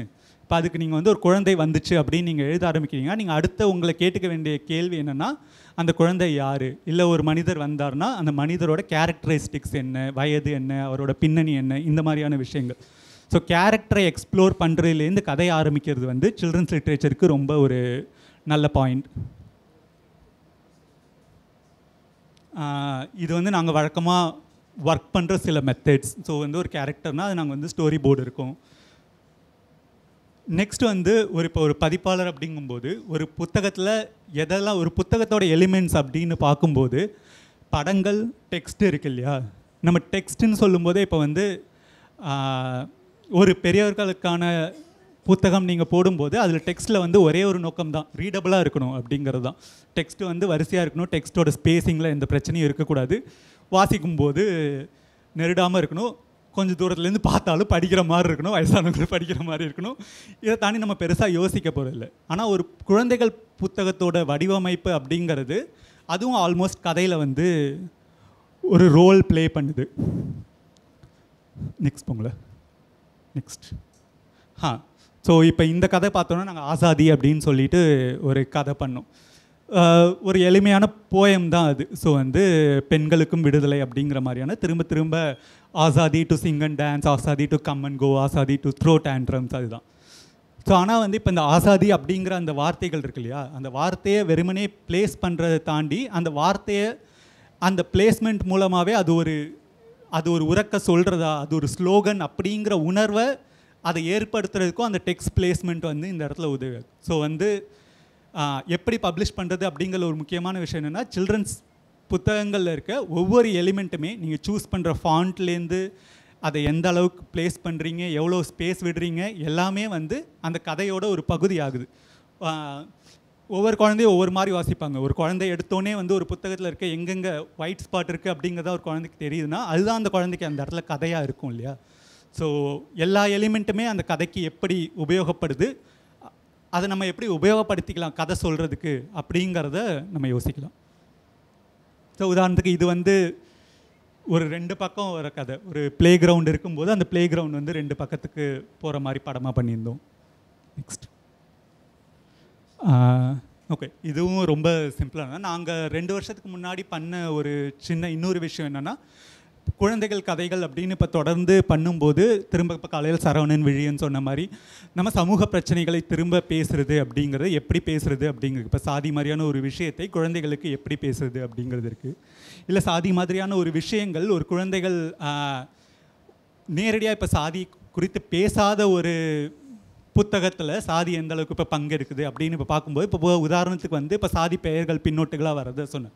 இப்போ அதே நம்ம இப்போ தமிழ் மாதிரியான ஒரு மொழி எடுத்துக்கிட்டோம்னா நமக்கு வந்து தொழில்களை குறிக்கக்கூடிய முக்கால்வாசி சொற்கள் வந்து நமக்கு வந்து சாதி சார்ந்த சொற்களாக தான் இருக்கும். ஸோ அப்போ வந்து அந்த சொற்களை நாம் எப்படி தாண்ட போகிறோம், இல்லை அந்த மாதிரியான விஷயங்களை நாம் எப்படி கடந்து வர போகிறோம், இல்லை எந்த மாதிரியான கதைகளை யார் யார் எழுதுறது அப்படிங்கிறதான விஷயங்களை வந்து நாங்கள் வந்து the world we live in அப்படின்னு சொல்லிட்டு நாங்கள் ஒரு கைட் மாதிரி பண்ணோம். அதுவும் வந்து எங்களோட இணையதளத்தில் இருக்கும். நெக்ஸ்ட். ஓகே, ஸோ இதுதான் ஓவராலாக இதுதான். இது வந்து எங்களோட எழுதுகிறவங்களுக்கான க்ரியேட்டர்ஸ்க்கான டிப்ஸு. ஸோ பெரும்பாலும் வந்து உங்களுக்கு பழக்கமில்லாத வார்த்தைகளை பயன்படுத்தாதீங்க. உங்களுக்கு பழக்கமில்லாத வார்த்தைகள் குழந்தைகளுக்கு எந்த அளவுக்கு பழக்கம் இல்லாமல் இருக்கும் அப்படிங்கிறத யோசிங்க. எவ்வளோக்கு எவ்வளோ சின்னதாக சுருக்கமாக எழுதுகிறோமோ அவ்வளோக்கு அவ்வளோ பெட்டர். அண்ட் ஒரு படப்புத்தகமாக நீங்கள் ஒரு விஷயத்தை யோசிக்கும் போது அதில் 50% வந்து படம் மூலமாக சொல்கிறது எப்படி அப்படிங்கிறத யோசிக்கணும். அண்ட் எவ்வளோக்கு எவ்வளோ நீங்கள் நிறையா உங்களால் வாசிக்க முடியுதோ அவ்வளோக்கு அவ்வளோ வந்து நீங்கள் உங்களால் நல்லா எழுத முடியும். அண்ட் பெரும்பாலான படப்புத்தகங்களில் ஒரு முக்கியமான பிரச்சனைனா படப்புத்தகங்கள் வந்து காஸ்ட்லியாக இருக்கும். நிறைய படப்புத்தகங்கள் வந்து மினிமம் 200 300 தான் ஆரம்பிக்கும். அதுவும் இப்போ ஆங்கில கிளாசிக் லிட்ரேச்சர்லாம் வாங்கி நம்ம படிக்கணுன்னா ரொம்ப கஷ்டம். ஆனால் பெரும்பாலான புத்தகங்கள் வந்து பிடிஎஃபாக வந்து இணையத்திலே கிடைக்கும். நீங்கள் எந்த அளவுக்கு நிறையா வாசிக்கிறீங்களோ அந்த அளவுக்கு உங்களால் நல்லா எழுத முடியும். ஸோ வந்து நான் திரும்ப சொன்னதான் ஸ்டோரி வீவரில் என்னென்னா, ஸ்டோரி வீவர் இது வந்து இவ்வளோ நேரம் நம்ம நார்மலாக எப்படி ஒரு பதிப்பாளராக இல்லை ஒரு பதிப்புச் சூழல், இங்கே தமிழ் பதிப்புச் சூழல்லேருந்து பேசணும். ஸ்டோரி வீவர் என்னென்னா அது வந்து ஒரு இலவசமான தளம். இப்போ அதில் வந்து எங்களோட புத்தகங்கள் மட்டும் இல்லாமல் வேறு பல பதிப்பாளர்களோட புத்தகங்களும் வந்து அதில் ஃப்ரீயாக இருக்கும். புத்தகங்களும் போது இப்போ ஒவ்வொரு புத்தகத்தோட இமேஜஸும் அதில் ஃப்ரீயாக இருக்கும். அது எல்லாமே வந்து இப்போ க்ரியேட்டிவ் காமன்ஸ் லைசன்ஸில் இருக்கும். அதாவது அதை யார் வேணாலும் இலவசமாக எடுத்து என்ன வேணாலும் பயன்படுத்திக்கலாம் அப்படிங்கிறப்ப. ஸ்டோரி வீவரில் நீங்கள் ஏற்கனவே இருக்க கதைகளை மொழிபெயர்க்கிறது இல்லாமல் இப்போ நீங்களாகவும் கதை க்ரியேட் பண்ணலாம். ஸோ நீங்கள் முடிச்சுட்டு போயிட்டு நீங்கள் ஒரு கண்டினியூஸாக இது வீட்டில் ஒரு எக்ஸசைஸாக என்னவா பண்ணி பார்க்கலான்னா, இப்போ நீங்கள் ஒரு லைப்ரரி ஒரு நாள் திறந்துச்சு அப்படிங்கிறத நீங்கள் ஒரு 10 பக்க கதையாக எழுதி அந்த ஒரு 10 பக்கத்துக்குமான கதைக்கான படங்கள் வந்து நீங்கள் ஏற்கனவே ஸ்டோரி வீவரில் இருக்க படங்களை வச்சு அதில் ஒரு கதையாக க்ரியேட் பண்ணி நீங்கள் பப்ளிஷ் பண்ணி பார்க்கலாம். ஸ்டோரி வீவரில் யார் வேணாலும் கதை க்ரியேட் பண்ணலாம் அண்ட் பப்ளிஷ் பண்ணலாம். நீங்கள் பப்ளிஷ் பண்ண கதையை வேறு யாருக்காவது ஷேர் பண்ணலாம். ஸோ அது எல்லாமே பண்ணலாம். நீங்கள் எந்த மொழியில் வேணாலும் எழுதலாம். ஸோ அது மூலமாக நீங்கள் என்ன பயிற்சி பண்ணி பார்க்கலான்னா, இப்போ ஏற்கனவே அதில் ஒரு லிமிட்டேஷன் என்னென்னா ஏற்கனவே இருக்க படங்கள் தான். இல்லை நீங்கள் உங்களுக்கு படம் வரைய தெரியும்னா நீங்கள் படம் வரைஞ்சி அதில் அப்லோட் பண்ணலாம். இப்போதைக்கு நாங்கள் ஏஐ படங்களை வந்து அக்செப்ட் பண்ணுறதில்ல. அதனால் ஏஐயில் க்ரியேட் பண்ணாத நீங்களாக வரைஞ்ச படங்கள் இருந்துச்சுன்னா அதில் அப்லோட் பண்ணலாம். ஸோ இல்லை அதில் ஏற்கனவே இருக்க ஒரு 10 படங்களை எடுத்து அதை வச்சு எப்படி கதை எழுதுறது அப்படிங்கிறதையும் நீங்கள் ப்ராக்டிஸ் பண்ணலாம். ஸோ லாஸ்ட் அவ்வளோதான். ஓகே, ஸோ அவ்வளோதான் நான் சொல்ல வேண்டியது. யாருக்காவது ஏதாவது கேள்விகள் இருந்துச்சுன்னா பேசலாம். மாணவர்களுக்கு ஏதேனும் கேள்விகள் இருந்தால் அவர்கள் நம்முடைய வயலட் மேடமிடம் கேட்கலாம்.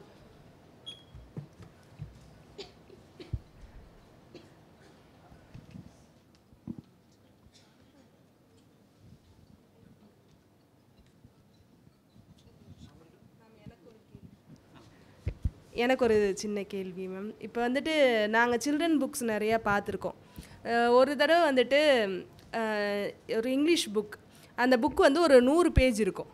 அது வந்து ஒவ்வொரு பேஜ்லேயும் ஒவ்வொரு சென்டென்ஸ் மட்டும் தான் இருக்கும், மற்ற எல்லாமே பிக்சர்ஸாக இருக்கும். ஃபஸ்ட்டு ஸ்டார்டிங்கில் வந்து someone compelling you to read அப்படின்னு ஆரம்பித்து, அடுத்து அவங்க என்னென்னலாம் உங்களை சொல்லி கம்பல் பண்ணுறாங்க, உங்கள் பேரண்ட்ஸ் பண்ணுறாங்களா, உங்கள் ஃப்ரெண்ட்ஸ் பண்ணுறாங்களா, அந்த மாதிரி அப்படியே வரிசையாக போயிட்டு கடைசியில் வந்துட்டு ஒரு 100th பேஜ் வரும்போது see how long you have finished a book, how long you have finished a 100 pages book அப்படின்ற மாதிரி வரும். ஸோ இந்த மாதிரி புக்ஸ் ஏன் தமிழில் வர மாட்டேங்குது? ஏன்னா அதுதான் வந்து கொஞ்சம் என்டர்டெய்னிங்கான புக்ஸாக இருக்கும். லைக் ஸ்டோரிஸ் தவிர சில என்டர்டெய்னிங்கான புக்ஸும் இருக்குது, அது ஏன் தமிழில் வரல? நமக்கு முக்கியமான பிரச்சனை திரும்ப வந்து படங்கள் தான் பிரச்சனை. இப்போ தாரால வந்து ஒரு ஹிக்குன்னு சொல்லிட்டு ஒரு புத்தகம் பண்ணியிருக்காங்க. அது என்னென்னா வெறுமனே ஒரு குழந்தை வந்து ஒவ்வொரு பேஜில் விற்கிறது தான், அந்த குழந்தைக்கு வந்து விற்கும்போது என்னென்னலாம் நடக்குது அப்படிங்கிறது தான் அதோட கதை. படங்கள் உங்களை எந்த இடத்துல உங்களுக்கு வந்து ஒரு டோர் ஓப்பன் பண்ணி கொடுக்குன்னா, நம்ம இப்போ இதான் கதை அப்படின்னு ஒன்று நினச்சிட்டு இருக்கோம் இல்லையா. நம்ம எழுதுனா ஒரு விஷயத்தை கதையாக சொன்னால் நீங்கள் இப்போ கேரக்டர் சொல்ல வேண்டியிருக்கு, அந்த கேரக்டர் வந்து அதுக்கான ஒரு கேரக்டர் ஆர்க் இதெல்லாம் தேவை இருக்கு இல்லையா.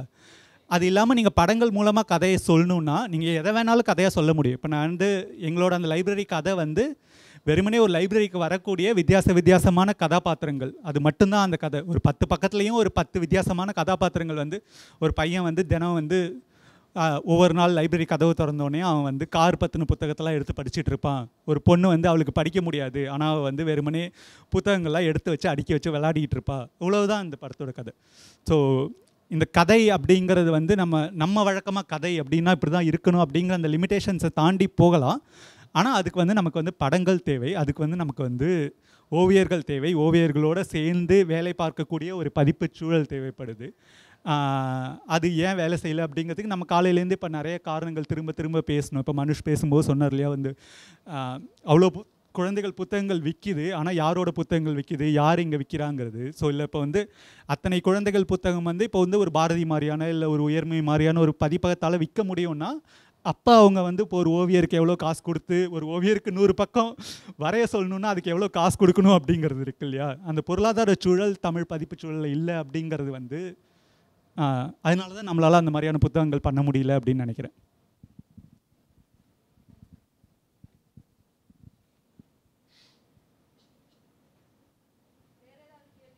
மாணவர்களுக்கு ஏதாவது கேள்விகள்?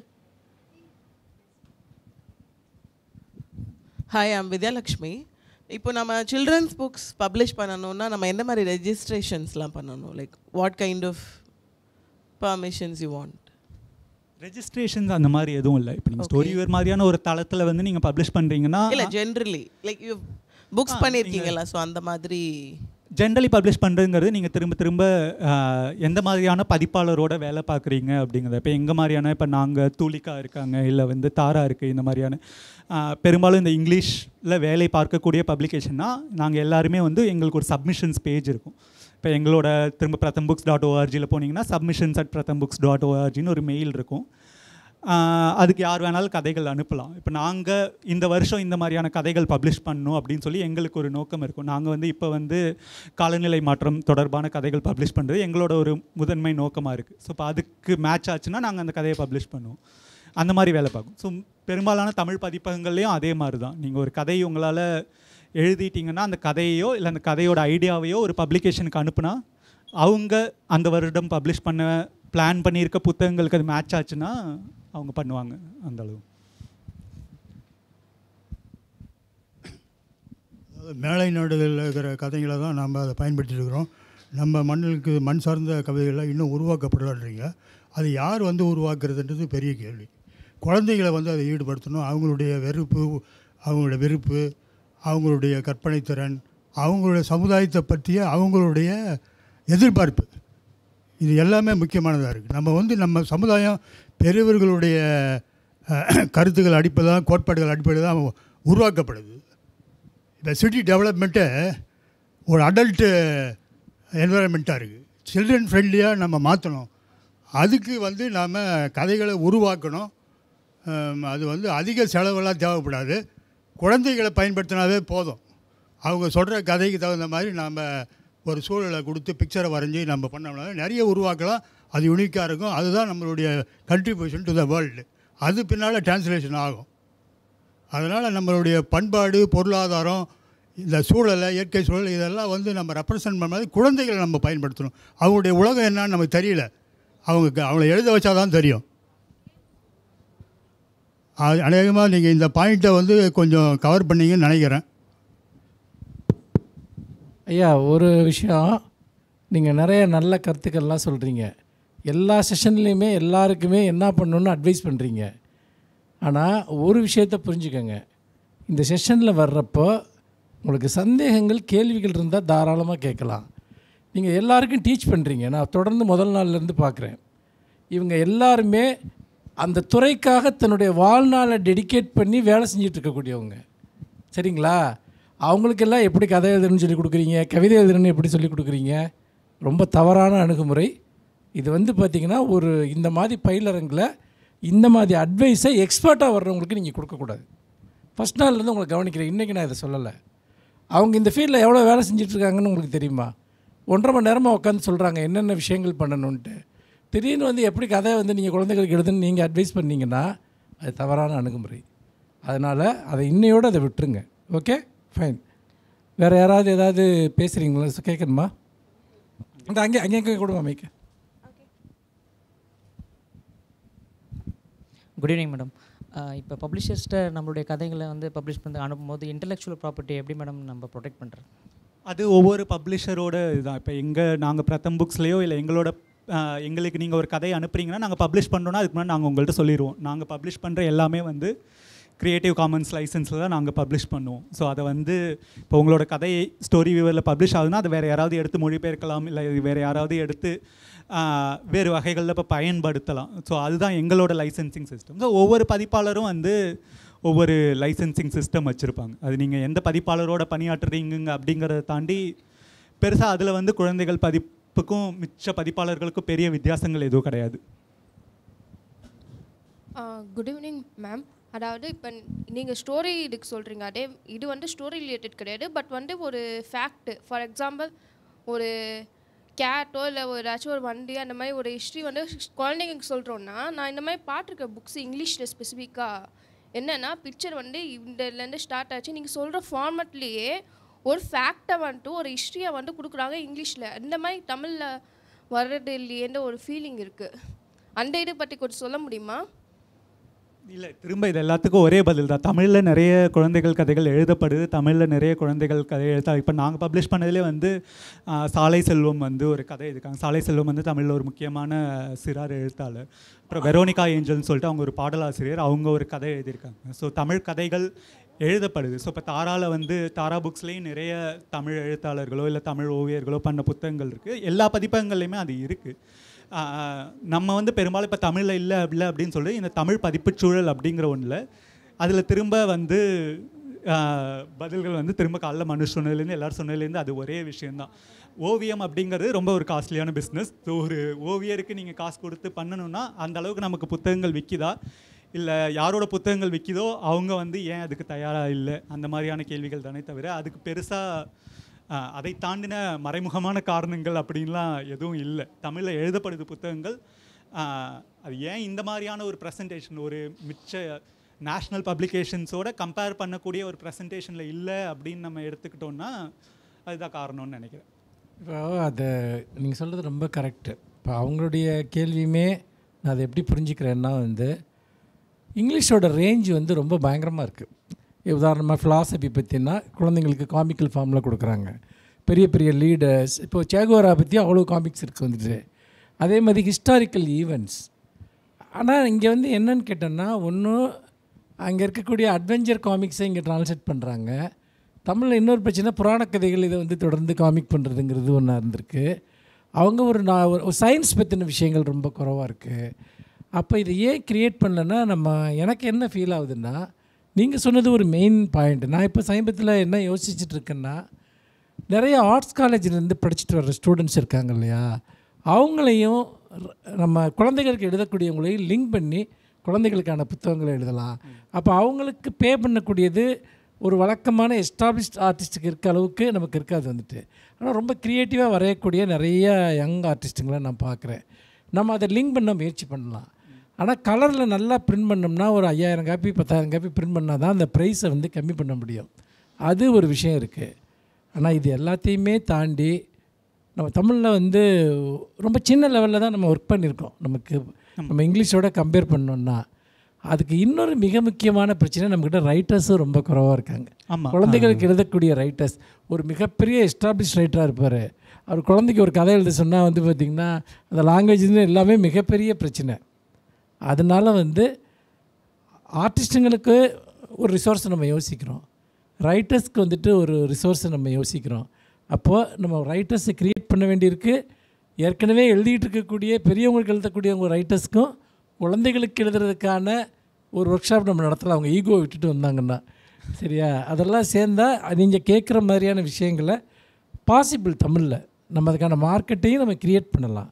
ஆனால் ஒரு ஜாயிண்டாக எல்லோரும் சேர்ந்து வேலை செஞ்சோம்னா நிச்சயமாக தமிழ் மாதிரி 8 கோடி பேர் பேசக்கூடிய ஒரு மொழி, ஒரு கல்ச்சுரல் ஸ்பேஸில் குழந்தைகளுக்கு இன்னும் போதுமான புத்தகங்கள் பல்துறை சார்ந்து கிடைக்கலங்கிறது அது எனக்கெல்லாம் ஒரு வருத்தம் தான். ஒரு ரைட்டராக பப்ளிஷராக நான் அதை ரொம்ப ஃபீல் பண்ணுறேன். பட் நம்ம அதை பண்ண முடியுங்கிற நம்பிக்கையும் எனக்கு இருக்குது. ஆமாம், ஒரு உதாரணத்துக்கு நான் சொல்கிறேன். இது வந்து கிரேஸ் பானு உங்களில் எத்தனை பேருக்கு தெரியும் தெரியல. கிரேஸ் பானு ஒரு சமூக செயல்பாட்டாளர். ஸோ கிரேஸ் பானு பற்றின ஒரு புக்கு. ஆனால் இது எழுதினது வந்து சயந்தன் கோஷ்னு சொல்லிட்டு டெல்லியில் இருக்க ஒருத்தர். ஸோ வந்து ஆனால் இப்போ அவர் எழுதி நாங்கள் பப்ளிஷ் பண்ணோம். இது வந்து இப்போ படங்களோட கிரேஸ் பானுவோட சிறு வயது வாழ்க்கையில் ஆரம்பித்து அவங்க எப்படி ஒரு இன்ஜினியர் ஆனாங்க, ஒரு பொறியாளர் ஆனாங்க அப்படிங்கிறதோட பற்றின ஒரு சிறிய வாழ்க்கை கதை தான். ஏன் ஆனால் வந்து இப்போ வந்து இது கிரேஸ் பானு அவங்களா இது போடல. கிரேஸ் பானு வந்து ஒரு குழந்தைகள் எழுத்தாளர் இல்லை, ஆனால் அவங்களுக்குன்னு ஒரு வாழ்க்கை இருக்குது. அந்த வாழ்க்கைக்கு இங்கே நமக்கு ஒரு முக்கியத்துவம் இருக்குது. அப்படிங்கும்போது அதை ஏன் இங்கே யாரும் எழுதலை அப்படின்னா அதை வந்து நம்ம ஒவ்வொருத்தரும் தான் ஒவ்வொருத்தர்கிட்டையும் தான் கேட்டுக்கணும். திரும்ப இந்த மாதிரியான முயற்சிகளில் முக்கியமாக நடக்கக்கூடிய ஒரு விஷயம் என்னென்னா, இப்போ உங்கள் எல்லாருக்குமே ஒரு கேள்வி வரும் இல்லையா, இதெல்லாம் ஏன் தமிழில் இல்லை, இதெல்லாம் ஏன் தமிழில் யாரும் எழுதலை அப்படிங்கிறது. ஸோ இதுக்கான பதில் அப்படிங்கிறது வந்து இதை என்னால் எழுத முடியுமா, நான் எழுதுறதுக்கு என்னை எப்படி என்னால் ட்ரெயின் பண்ணிக்க முடியும் அப்படின்னு நீங்கள் யோசித்தா இதுலேருந்து அந்த பாயிண்ட்டுக்கு நம்ம சில வருடங்களில் போய் சேர்ந்துடலான்னு நினைக்கிறேன்.